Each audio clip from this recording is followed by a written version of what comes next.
You understand? Matthias. Of course. So let's take a look at what Akesse Brempong had to say about the church, basically. Well, depending on the church in Ghana, and called on the church to start record labels. Because one, the church is the biggest consumer of gospel music. That's true. The church is the biggest producer of gospel musicians. Yeah, exactly. So the church is better positioned to manage gospel musicians and also push gospel music to the next height. So I call on churches to actually start record labels and to push this whole agenda forward.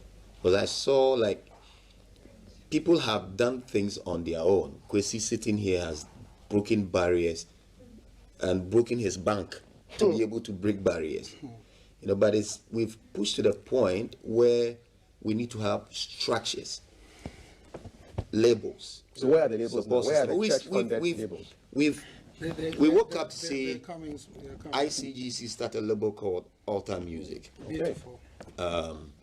The Maker's House has started another label. Potter City. Potters. No, I think it's what's his name? Harvest. Harvest Chapel also has started a record label, and Keepers Chapel also have started a record label. I understand that in Kumasi Family Chapel has also ventured into that, and I believe that the growth of contemporary gospel hinges on that. There will be.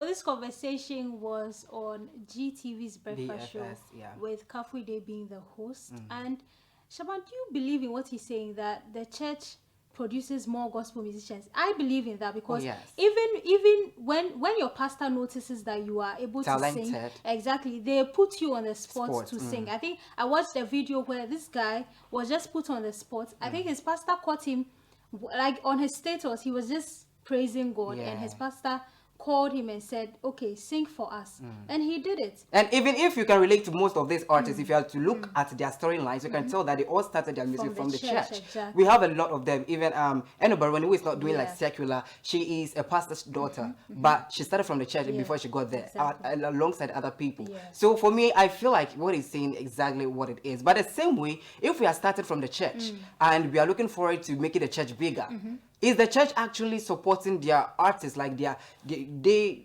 finding out that these people are talented? Do they keep up with them? Do they bring them out? Do they project them to the world enough? You see, that's where the problem is. And sometimes, I don't know what the pastors think, but being a gospel musician doesn't only mean that the fact that the person will be singing to outsiders doesn't mean the person will be in the church. But we can say that we have producers in the church, sound engineers in the church. So if you introduce, definitely the pastor will know these people. So if you introduce them to these people, it doesn't spoil anything. So let's start from the pastors themselves. They need to support these upcoming ones to be able to get to where they want to be. Exactly. So definitely, Akesse Brempong has a point where he said the church should start a record label, because that is where most of the people start from before they go into other secular music, or that is if they are not shaking or their faith is not shaking. You understand? But those whose faith are shaking, that's like they are the ones who end up at the secular side. Exactly. And so let the pastors be the ones to support them in the little way that they